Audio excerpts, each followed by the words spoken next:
नमस्कार श्रोते हो. दीपक रेगी कथाकथन चॅनलवर आज तुम्ही ऐकणार आहात मोहना प्रभुदेसाई जोगळेकर यांची कथा निरभ्र. आज तसं काम खूप होतं. आटपून घरी जायलाच रात्रीचे 2 वाजणार याची स्पंदनला खात्री झाली. पण इलाज नव्हता. कॉफीचे घोट रिचवत तो काम करत राहिला. घरी परतण्यापूर्वी गेल्या तासाभरातली ईमेल त्याने डोळ्याखालून घातली आणि त्याच्या काळजाचा ठोकाच चुकला. आनंदी इथे, आपल्याच गावात, कधीही भेटू शकतो तिला. स्पंदनचा विश्वास बसत नव्हता. मैत्रिणींनी पाठवलेलं ईमेल त्यांनी पुन्हा पुन्हा वाचलं. आनंदी नोकरीच्या शोधात होते. झटकन निर्णय घेत स्पंदननी पटकन 4 ओळी लिहिल्या. ईमेल पाठवून झालं.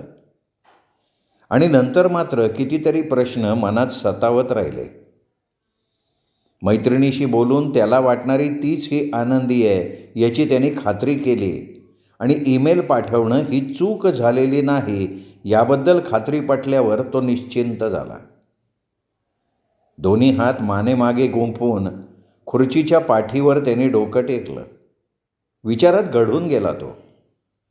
जवळजवळ 4 वर्षांनी आनंदी पुन्हा संपर्कात येण्याची चिन्ह दिसत होती.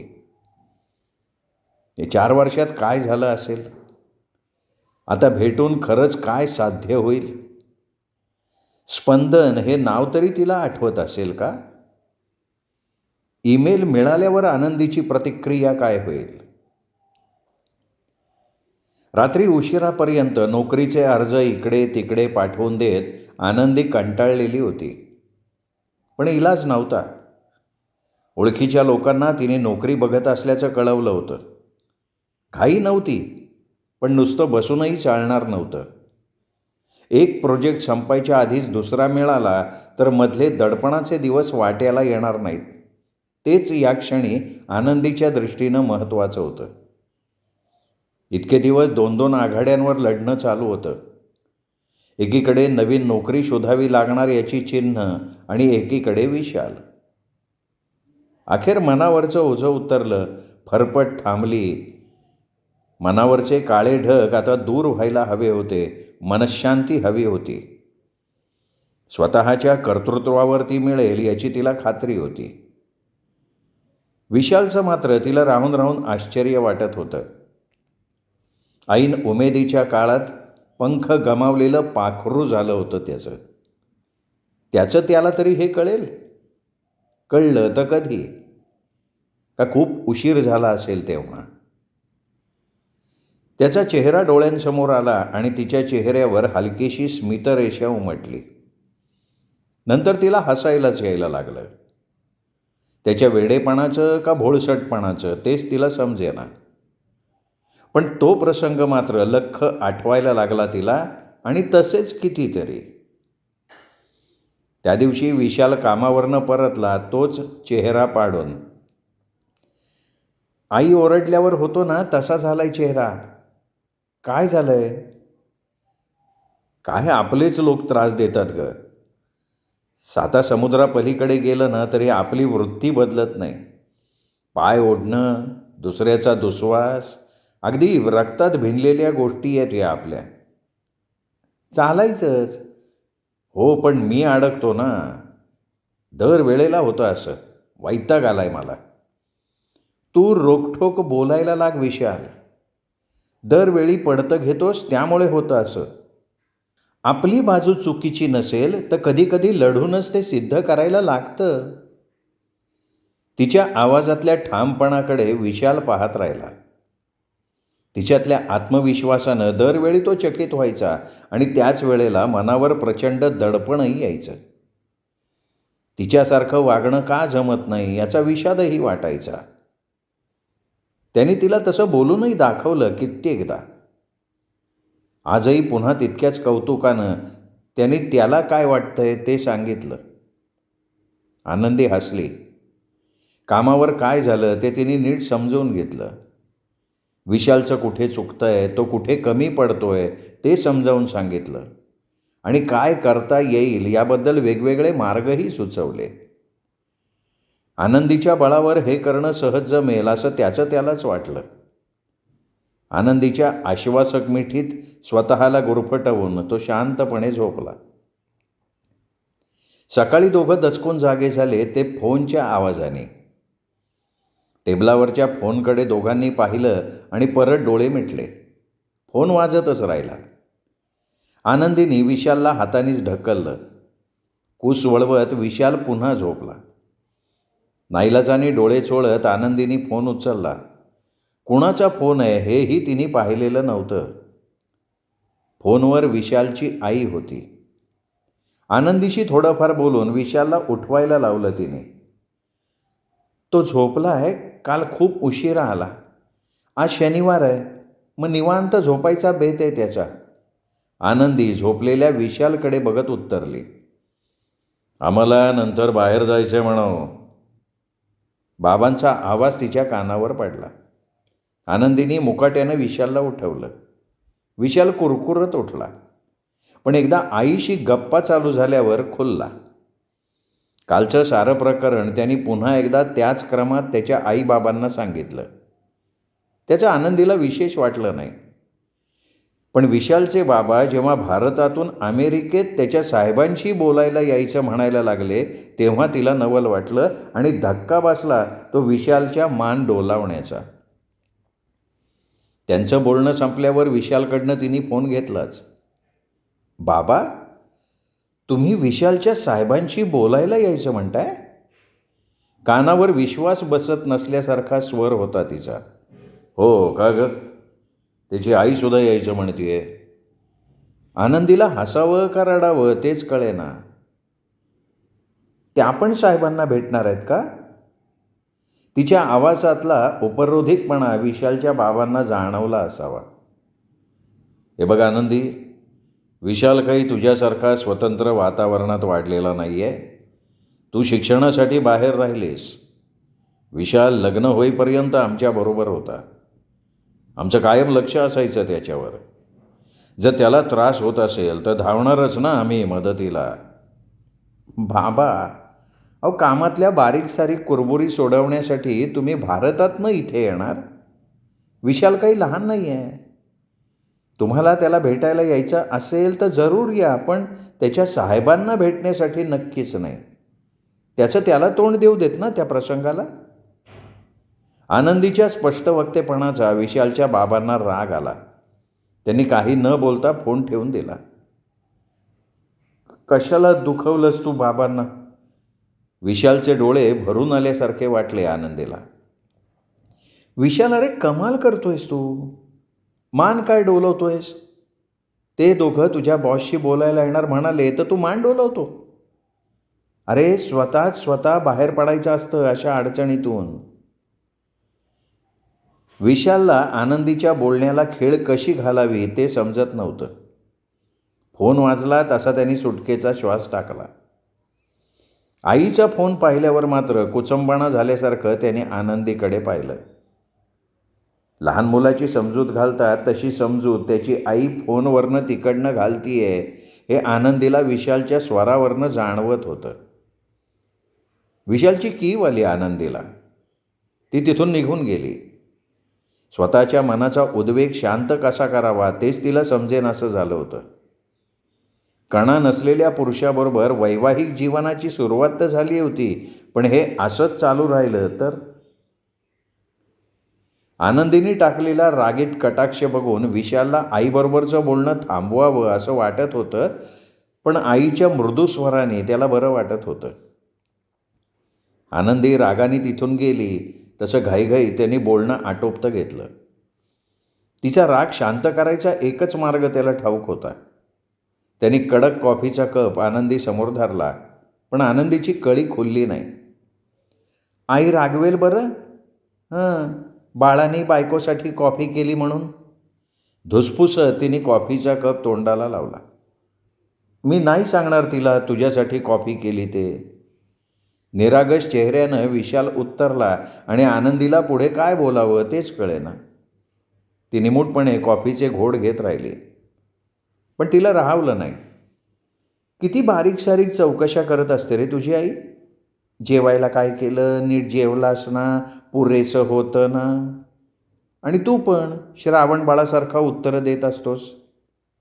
आनंदी अगं जाऊ देत ना. तो काकुळतीने म्हणाला. ती गप्प बसून राहिली. आनंदी, मी एकुलता एक आहे ना, त्यामुळे काळजी वाटते ग त्यांना. आणि मलाही काही चुकीचं वाटत नाही. आनंदीचं त्याच्या बोलण्याकडे लक्षच नव्हतं.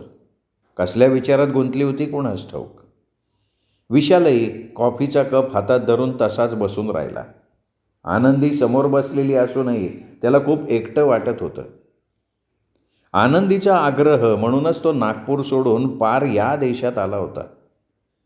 आतापर्यंत नागपूर सोडून कुठे बाहेर स्थिर व्हायचा विचारही त्याच्या मनात डोकावला नव्हता. एकुलता एक, आई बाबा दोघं वकील. बाबांनी मुद्दाम घरचा वरचा भाग त्याच्यासाठी ठेवला होता. सारं कसं छान सुरळीत चालू होतं, आनंदी आयुष्यात येईपर्यंत. आनंदीचं स्थळ सांगून आलं तेव्हा आईबाबांचं नक्की ठरत नव्हतं. मुंबईची मुलगी नागपूरला कशी राहील हाच प्रश्न दोघांना छळत होता. आणि झालंही तसंच. मला संधी मिळाली तर परदेशात जायचं आहे. अमेरिका? त्याच्या बाबांनी विचारलं होतं.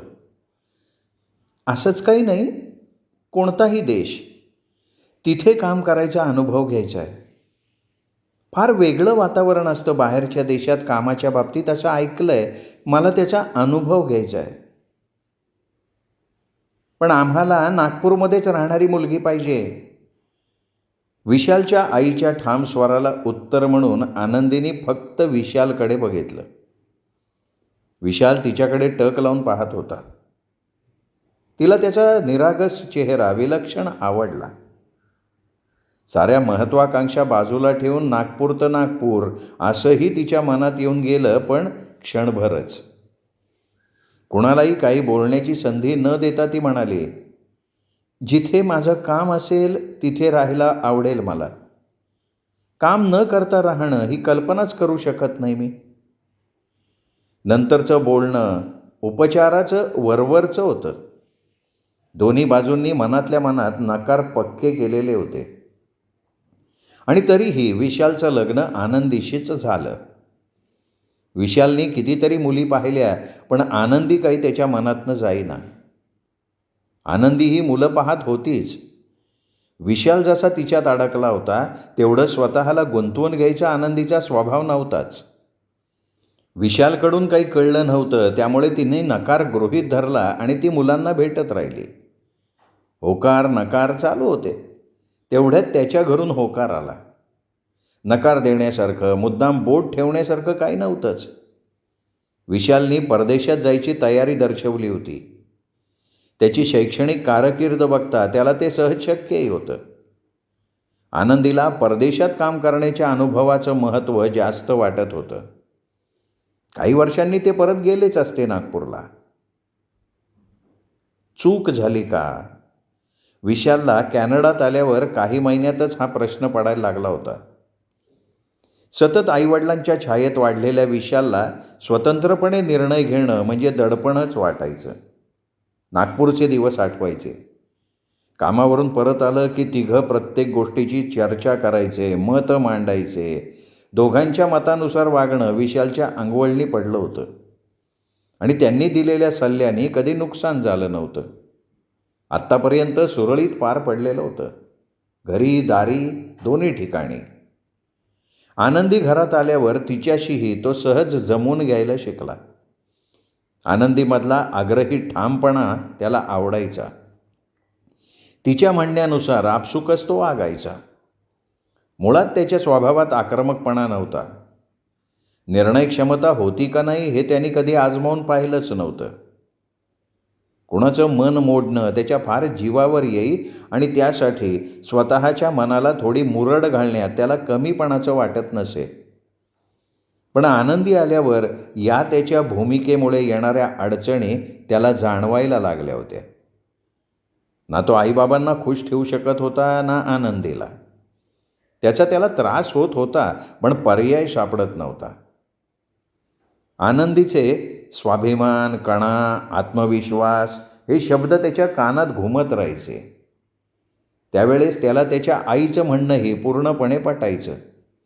दरवेळेला ती म्हणायची, कधी नजरेआड केलं नाही तुला आणि आता एकदम कुठल्या कुठे गेलास. त्यामुळे काय खाल्लं, कुणी केलं पासून कंपनीत काय घडलं आणि तो नागपूरला असल्यासारखं चर्चासत्र. रोजची तीच प्रश्नोत्तरं. त्याला त्यात काही वावगं वाटायचं नाही, पण आनंदी काय म्हणेल हा विचार मनामध्ये असायचाच. आनंदीचं म्हणणंही चुकीचं नव्हतंच. प्रत्येक वेळी तेच तेच विचारतात. आता लहान आहेस का तू? मी करून नाही घातलं तुला तुझ्या आवडीचे पदार्थ तर तू घे ना करून. बाहेर जाऊन खा. नाहीतर जरा तोंड उघडून सांग आईला इथे कसं असतं ते. स्वतः वकील आहेत, दिवसभर बाहेर असतात. कळत कसं नाही एकट्याने शक्य नसतं सगळं. दोघांनीही इथे कामं करावी लागतात. नाहीतर मग हे पाहिजे ते पाहिजेचा आग्रह तरी सोडायला हवा. अगं तिला नाही ग सांगून पटत. नागपूरला मी कधी इकडची काडी तिकडे केली नाही आणि सगळी ऐकीव माहिती आहे तिच्याकडे बाहेरच्या देशाची. स्वतःला करावं लागतं इतकंच माहिती आहे तिला. पण म्हणजे तुला करावं लागत असेल तर ते आनंदीने करावं. मला पण तेच विचारतात, तू स्वयंपाक करून कामावर जातेस का? रात्रीचा स्वयंपाक कोण करतं? दिवसा कोण करतं? ऐकीन आणि तुम्ही येऊन राहा असं सांगेन. आनंदीचं असं बोलणं ऐकलं की विशाल धास्तावून जायला लागला. घरी बोलायचं तर शक्यतो आनंदी नसताना, नाहीतर ती आसपास नाही याची तो खात्री करायला लागला. 2 वर्षांनी दोघं भारतात आले. मुंबईच्या विमानतळावर आनंदी आणि विशाल दोघांचेही आईबाबा आले होते. चौघांकडे पाहतानाच प्रत्येकाच्या चेहऱ्यावरचा तणाव आनंदीला जाणवला. खारला घरी पोहोचल्यावर दुसऱ्याच दिवशी सकाळी नागपूरला जायचं निघायचंय असं विशालच्या बाबांनी म्हटल्यावर तिला धक्काच बसला. बाबा आम्ही 4 दिवस मुंबईत राहू आणि मग नागपूरला येऊ असं ठरवलं होतं ना आपण सगळ्यांनी. थोडे दिवस नागपूरला राहून मी मुंबईला परत येईन. विशाल राहील तिकडे 2 आठवडे. तुम्ही अशी घाई का करताय? आम्हाला सुट्ट्या नाही आहेत. दोघांच्याही कोर्टाच्या तारखा आहेत लागलेल्या. पण तुम्ही आलातच का मग मुंबईला? आनंदीच्या रोखठोक प्रश्नानं विशालची आई गडबडली, पण लगेच सावरून म्हणाली, अगं मुलाला भेटावंसं वाटलं म्हणून आलो. अहो पण त्यांनी बेत कळवलेला होता ना. तुम्हाला विचारून सगळं ठरवलेलं होतं ना. मग आनंदीचे बाबा मध्ये पडले. वादाला वेगळंच वळण लागलं. विशाल अस्वस्थ होऊन नुसताच बसून राहिला होता. विशालच्या बाबांनी सामान उचललं तशी त्याची आईही त्यांच्या बाजूला जाऊन उभी राहिली. विशाल, तुला जायचं आहे तर तू जा त्यांच्याबरोबर. आनंदीने विलक्षण शांत स्वरात म्हटलं आणि आता काय वादळ उठणार या शंकेने आनंदीच्या आईचा जीव भांबावला. ती न सुचून विशालकडे पाहत राहिली. विशाल दारात जाऊन उभा राहिलेला बघून आनंदीचा अगदी संताप झाला. विशाल, तू खरंच निघतोयस? हो, तू पण चल ना, तो चाचरत म्हणाला. आईनी तिलाही निघायची खूण केली. बाबांनीही तिला बाजूला घेऊन समजूत घातली. आनंदीने झाला तितका तमाशा पुरे असं म्हणत निघायची तयारी दर्शवली. मी पण निघते तुमच्याबरोबरच, पण सलग इतका प्रवास त्रासाचा होईल. आज इथे राहू, सकाळी निघू. ती स्वतःचं सामान आणायला वळली आणि विशालच्या आईच्या शब्दांनी थबकली. विशालच येईल फक्त आमच्याबरोबर. ठीक आहे, मी येईन ठरल्याप्रमाणे 4 दिवसांनी. राग आवरत आनंदीने उत्तर दिलं. तू आली नाहीस तरी चालेल. विशालच्या आईच्या शब्दांचा अर्थ कोणाच्याच पटकन लक्षात आला नाही, पण त्यांच्या बोलण्याचा अर्थ लक्षात आला तशी आनंदीची आई पुढे आली. हे बघा, जे झालं त्याबद्दल माफ करा. आता आणखीन ताणू नका. चूक झाली असेल तर आपली सर्वांचीच. आनंदीला का शिक्षा करताय तुम्ही? आणि विशाल, आनंदी बायको आहे ना रे तुझी. मग तू का नाही काही बोलत आहेस? जो भेद ठरला आहे तसा पार पाडू इतकं साधं तू तुझ्या आईबाबांना सांगू शकत नाहीस? आनंदीच्या बाबांनी विषादाने विचारलं. हे बघा, तुम्ही आमच्याबद्दल त्याच्या मनात आढी निर्माण करताय, विशालचे बाबा ताठर स्वरात म्हणाले. का? त्याला स्वतःचं मत नाही? प्रत्येकाने त्याच्या मनात भरवायचं आणि त्याप्रमाणे तो भरून घेणार. आनंदी विशाल समोर जाऊन उभी राहिली. असा सूट प्रत्येकाला खुश ठेवायला लागलास ना विशाल, तर कोणीच सुखी होणार नाही. ना तू, ना मी, ना तुझे आई बाबा. विचार कर विशाल, खरंच सांगते मी. आनंदी ताड बोलली आणि आतल्या खोलीत जाऊन बसून राहिली. विशाल त्याच्या आईबाबांबरोबर निघून गेला. ते त्याचं शेवटचं दर्शन. नंतर सगळे धागे उसवतच गेले. विशालला त्याच्या आईबाबांच्या शब्दाबाहेर जायचं नव्हतं. आनंदीच्या ठाम मतांपासनं तिचे आईबाबा तिला परावृत्त करू शकत नव्हते. आनंदीला होईल तेवढी तडजोड तिने हे लग्न टिकवण्याकरता केली होती. विशालनी संसार कोणाशी करायचा हे ठरवावं या मतावर ती ठाम होती. कॅनडातून भारतात येताना एकत्र झाले आहेत असं वाटणाऱ्या दोघांच्या वाटा वेगळ्या कधी झाल्या हे कळलंच नाही दोघांनाही. सुट्टी संपल्यावर कॅनडात परत जायचा आनंदीचा निर्णय बदलला नाही. त्याचवेळी विशालच्या आईबाबांनी विशाल नागपूरलाच राहील हे पक्क केलं. कॅनडाला आल्यावर विशालचं सामान 2 खोक्यात भरून तिने एका खोलीत ठेवून दिलं. 6 महिने वाट बघायची, नाही आला तर कुठल्या तरी संस्थेला सामान दान करायचं तिने ठरवून टाकलं. रिकाम्या खोलीत मोकळा श्वास घेतला आणि एकदाच, फक्त एकदाच ती हमसून रडली. आयुष्यभरासाठी घेतलेला हात निसटून जाण्याच्या मार्गावर कधी पोचला? चूक कोणाची? परिस्थिती बदलेल, बदलावी अशी इच्छा तरी राहिली आहे का? विचार करून तिचं मन थकून जात होतं. 2 टोकाच्या स्वभावाची माणसं एकत्र आल्याचा हा परिणाम. आईवडिलांचा पदर न सुटलेल्या विशालला दोष द्यायचा, त्याच्या आईबाबांना का स्वतःला? आणि तडजोडीचं बाळकडू पाजायला विसरलेल्या स्वतःच्या आईवडिलांना? उत्तर सापडत नव्हतं. बरेच दिवस विचार करत पर्याय शोधत राहिली आनंदी. अखेर कंटाळून तिने तो नाच सोडून दिला. एका वळणावर येऊन ती स्थिर झाली. अलिप्ततेनं मनाला वेढून टाकलं तरी कितीतरी दिवस तिला वाटत राहिलं, एकदा तरी विशाल आणि ती दोघांनी बोलायला पाहिजे, सारं संपवण्यापूर्वी. कदाचित विशाल इथे असता तर ते शक्य होतं. भारतात गेलं की अस्तित्व हरवून जातं.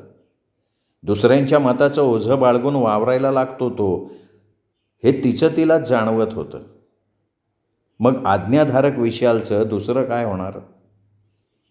संबंध कायमचे संपवण्याआधी तिला काय वाटतंय हे मनापासनं तिने लिहून काढलं. विशालला पाठवूनही दिलं.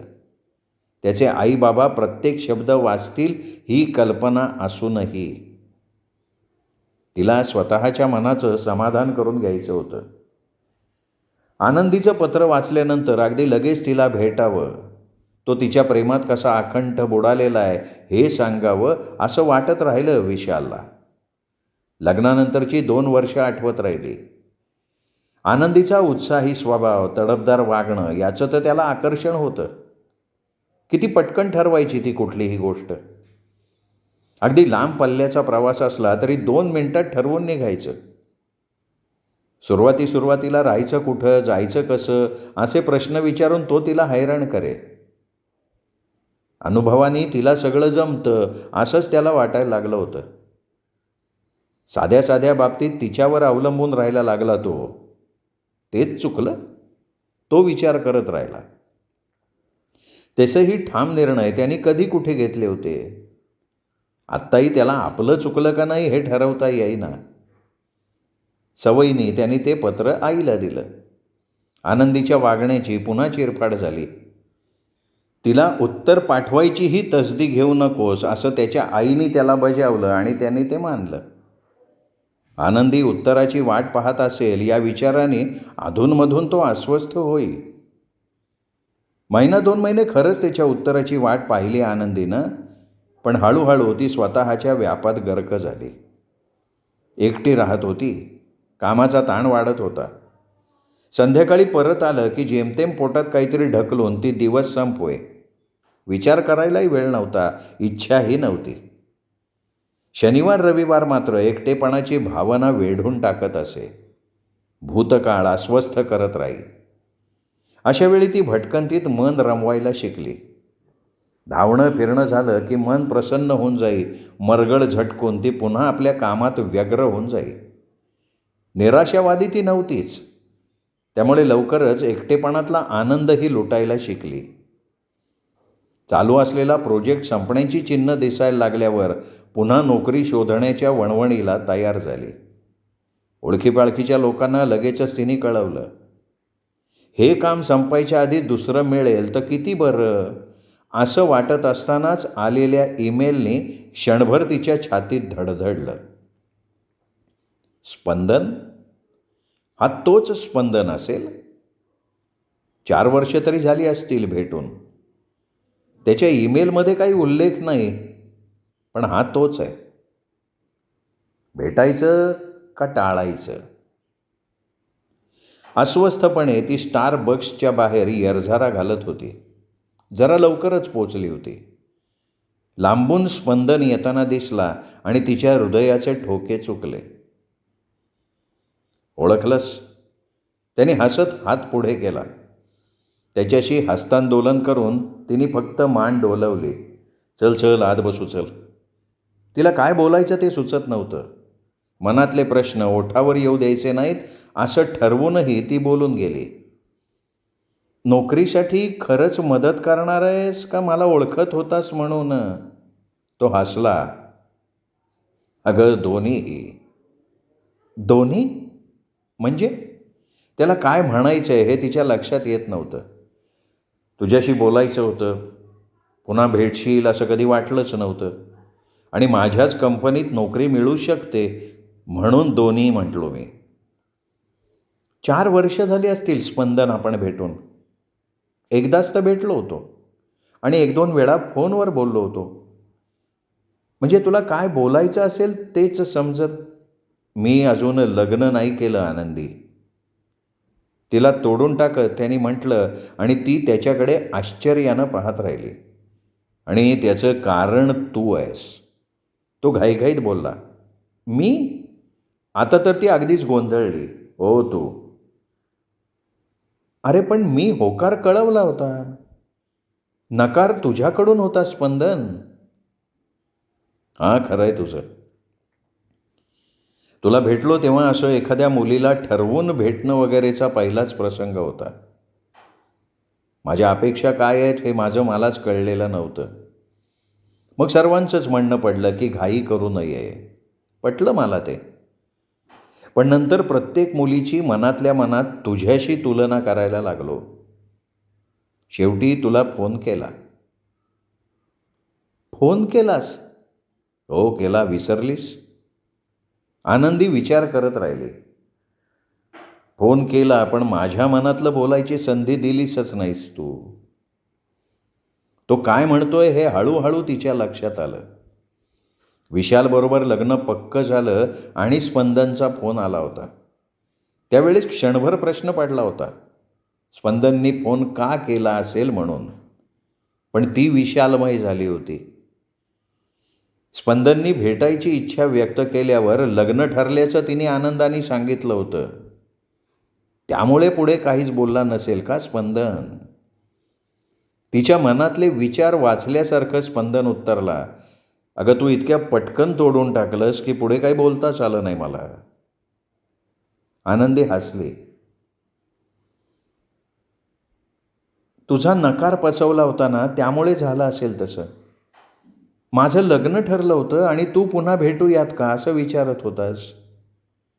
मी स्पष्ट विचारलं नाही तरी तेव्हा अंतर्मनाला तुला का भेटायचं आहे ते जाणवलं असणारच ना.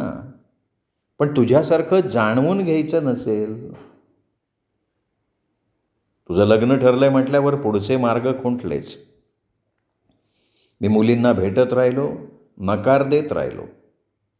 प्रत्येक वेळेला मुलींना असं नकार देणं ही रुचत नव्हतं आणि कुठलीच मुलगी मनापासून पसंतीला का उतरत नाही तेही कळत नव्हतं. आनंदी, मी तुझ्या प्रेमात पडलो होतो, पण हे माझं मलाच जाणवायला खूप दिवस लागले. कुणालाही भेटून आलो की तुझा सावळा तरतरी चेहरा आठवायचा. त्याहीपेक्षा तुझं बोलणं, वागणं.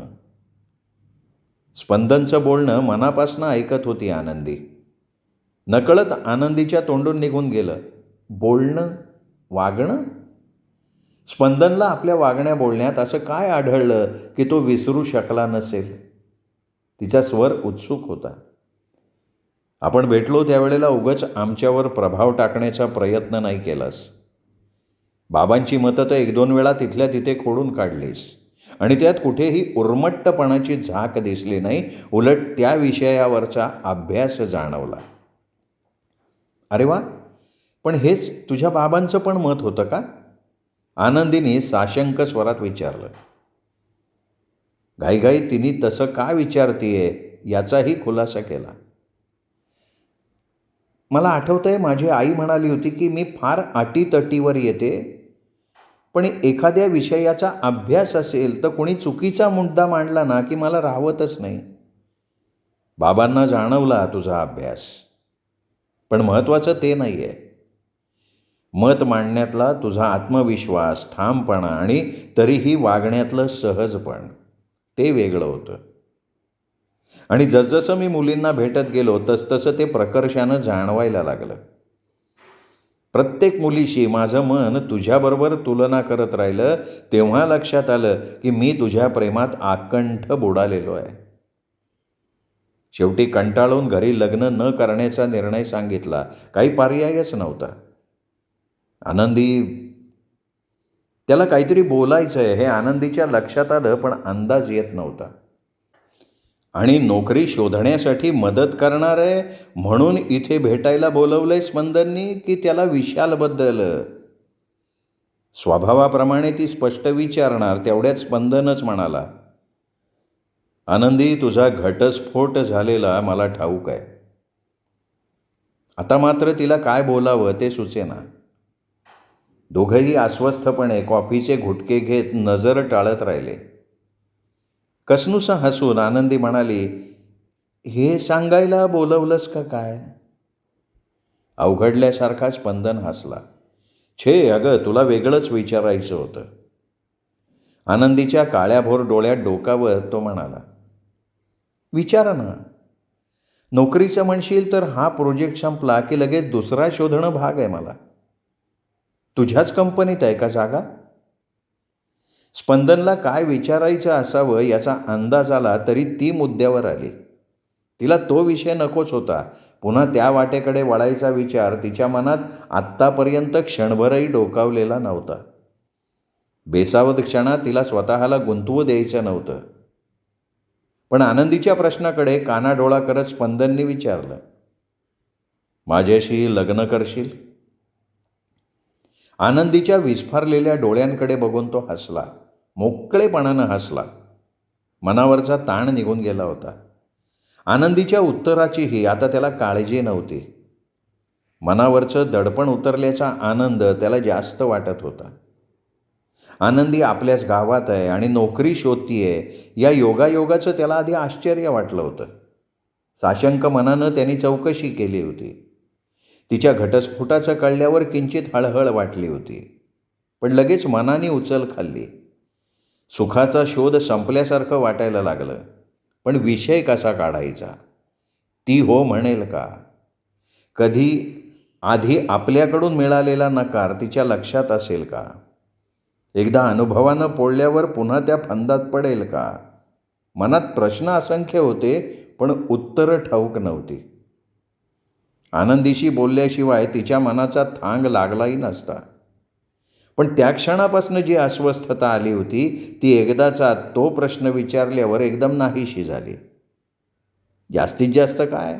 नाही म्हणेल. त्यांनी प्रसन्न चेहऱ्याने तिच्याकडे पाहिलं. आनंदी त्याच्याकडेच टक लावून बघत होती. बोल ना, तो काकुळतीने म्हणाला. मला नाही काही सुचत. ठीक आहे, विचार कर. पण माझ्या नोकरीचं. त्याला हसायला आलं. तुझ्या निर्णयामुळे त्यात काही बदल होणार नाही. दोघेही मनापासनं हसले. आनंदीने अचानक विचारलं, तू घरी सांगितलंयस तुझ्या? त्याने मान डोलावली. परवानगी दिली? सहज. लग्न करायचं नाही याबद्दल ठाम होतो. लग्न करायला तयार झालो यातच खुश आहेत. त्यात जिच्या प्रेमात पडलोय तिच्याशीच लग्न करतोय याचं समाधान असेलच ना. पण घटस्फोटित बाईशी लग्न. आधीची परिस्थिती वेगळी होती. माझ्या दृष्टीने प्रेमात पडलेल्या मुलीशी लग्न आनंदी. आनंदीकडे एकटक बघत स्पंदन म्हणाला. त्याची नजर टाळत ती म्हणाली, मी उत्तर दिलेलं नाही स्पंदन. मध्ये ना, म्हण ना हो. आधी होकार होताच की तुझा. स्पंदन, अरे तुझं हे पहिलं लग्न असणार आहे.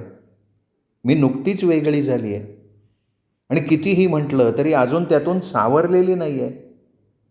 लगेच नाही गं लग्न करायचं. थांबू आपण काही दिवस. इतकी वर्ष थांबलो, अजून थांबीन. पण तुझा होकार ऐकायचा आहे मला आनंदी. माझ्या विस्कटलेल्या संसाराचे व्रण तुला दुखावतील वेळोवेळी. माझं विटलेलं मन पाहून तू वैतागशील.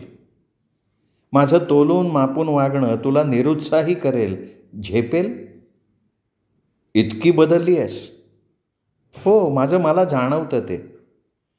आणि माझा घटस्फोट का झाला याबाबत तू काहीच विचारलं नाहीस अजून. त्या आठवणींनी तुला त्रास व्हायला नको म्हणून विचारलं नाही.